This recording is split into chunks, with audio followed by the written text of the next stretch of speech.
네, 안녕하세요. 장백TV입니다. 오늘은 정말 잊어버리고 싶은 기억에 대해서 이야기를 좀 할 텐데요. 오늘 제 아내가 경복궁에 일이 좀 있다고 해가지고 거기에 이제 차로 좀 태워다 주려고 경복궁을 갔습니다. 저는 경복궁을 제가 안 좋은 추억이 있어가지고 정말 가기 싫어하는 곳인데, 경복궁 말고 경복궁에서 조금 위로 올라가면은 청운동이라고 있어요. 거기에 제가 제일 처음 사업을 시작하면서 자리를 잡았던 그곳이 있어요. 2010년도 11월이었습니다. 실은 그 전부터 이제 사업 준비를 했었고요. 2010년도 11월 6일 사업자 등록증을 처음 내면서 이제 거기에서 사업을 준비를 했었는데, 2011년도 1월에 사기를 당하고 그 사무실에서 분쟁이 생겨서 사실 쫓겨나는 게 아니라 들어갈 수가 없는 상황이 됐던 거죠. 그래서 그 건물만 보면 소름이 돋아서 정말 가기 싫어했었는데, 벌써 만 9년이 지났어요. 10년이면 강산도 변한다고 하잖아요. 그래서 그런지 오늘 가니까 오히려 되게 옛날 기억이 좀 그립다라는 생각이 좀 들더라고요. 그래서 오늘 자주 가던 식당 9년 만에 가가지고 그 식당에서 다시 한번 식사도 했어요. 제가 40년 동안 가장 힘들었던 기억 3개를 뽑으라고 한다면 그 중에 하나가 이 청운동 기억이었던 것 같아요. 정말 기억하기도 싫은 힘든 시기가 있었거든요. 그때 기억 잠깐 이야기를 하자면요, 점포가 이중 계약이 되어서 카페를 오픈을 하려고 인테리어를 다 끝낸 상황이었는데, 그 자리를 임대인이 이중 계약을 하는 바람에 새로운 사람이 그 자리를 들어온 거예요.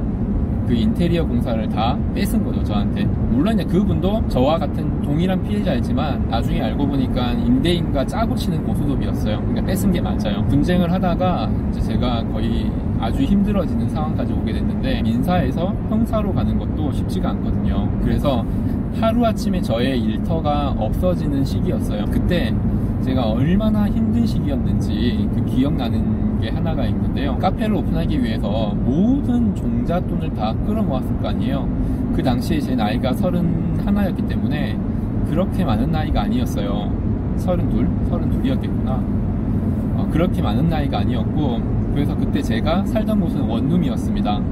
사기를 당하고 아무것도 할 수 없는 시기에 직원들도 이미 3명이나 다 뽑아놨었거든요. 그런데 제가 이 문제가 해결이 전혀 안 되는 바람에 고민을 엄청 하다가 밤을 꼬박 샜어요.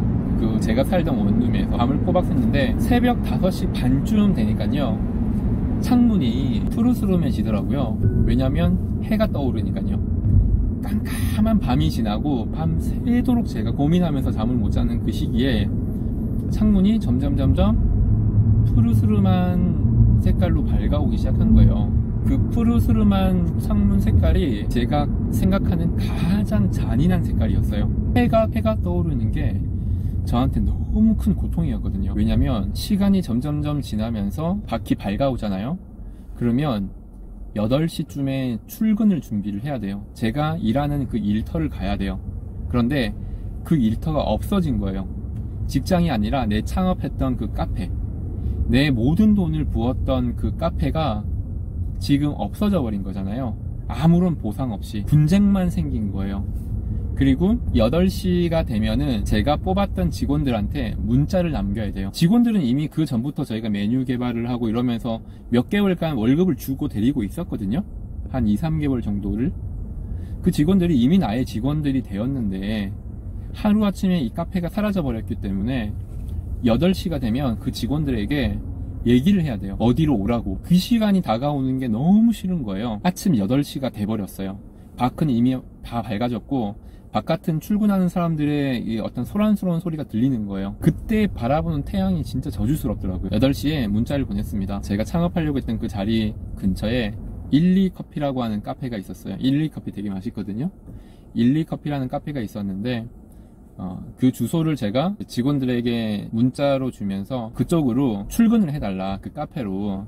거기에서 우리가 앞으로 어떻게 할지 회의도 좀 해야 되고 메뉴 개발도 계속 준비를 해야 되니까 그 카페로 좀 와달라, 그렇게 이야기를 했어요. 근데 제가 그때 어떻게 생각을 했냐면, 이미 그 직원도 제가 창업을 하려는 카페가 날아가 버린 거를 다 알고 있는 상황이었거든요. 출근할 데가 없다는 것도 알고 있었고요. 그 상황에서 제가 12커피로 와달라고 문자를 보냈을 때는 단체 문자로 보냈는데 답이 없는 거예요. 근데 답이 사실은 없기를 바랬어요. 왜냐면 그 카페로 오는 것도 해결 방법이 아니잖아요, 그 당시에. 그래서 그 친구들이 답을 안 하고 그 카페로 안 나와 주길 바랬어요. 내가 해줄 수 있는 게 아무것도 없었거든요. 일단 제가 그렇게 문자를 보냈고, 저는 이제 그 카페 쪽으로 갔습니다. 9시까지 만나야 되니까 9시에 딱 맞춰서 제가 문을 딱 열고 도착을 했어요. 도착을 했는데 직원 그 3명이 전부 다 와 있는 거예요. 그때 제 감정이 엄청 교차가 됐어요. 무거운 마음도 엄청 크면서 다행스러운 마음도 너무 큰 거예요. 너무 고맙고 나와줘서. 하지만 나와줬는데 제가 해줄 수 있는 건 없는 상황이고, 정말 내가 가장 힘들었던 그 날이었어요. 그 다음날부터는 어떻게 했냐고요? 그 다음날부터 어떻게 했는지 궁금하시죠? 그 다음날부터는 그 직원 중에 한 명의 집으로 매일 출근을 했어요. 그 직원이 역삼동 쪽에 살고 있었는데 가족들이 한 달간 일본 여행을 간 거예요. 그래서 지금 집이 비어 있으니 무슨 대학생 동아리도 아닌데 그 친구 집에 가서 이제 일을 하자. 그리고 한 2주 정도를 진짜 그 집으로 출퇴근을 했어요. 모든 직원들이. 거기에서 이제 우리가 어떻게 이걸 대처를 할지, 저는 이제 경찰서도 가야 되고 재판 준비도 해야 되고, 그러면서 사업을 해가지고 돈도 벌어야지 월급도 주고 할 텐데, 그런 걸 준비를 하다가 사실은 사업이 이제 많이 커졌어요. 2년 만에 연 매출은 40억 정도 하는 회사까지 2년 만에, 어떻게 거기에서 그런 상황에서 그렇게까지 됐는지도 제가 차차 말씀을 드릴게요. 제가 그때 느꼈던 것은, 아무리 절망적인 상황이라고 하더라도 버티는 자만이 승리할 수 있다, 이런 거.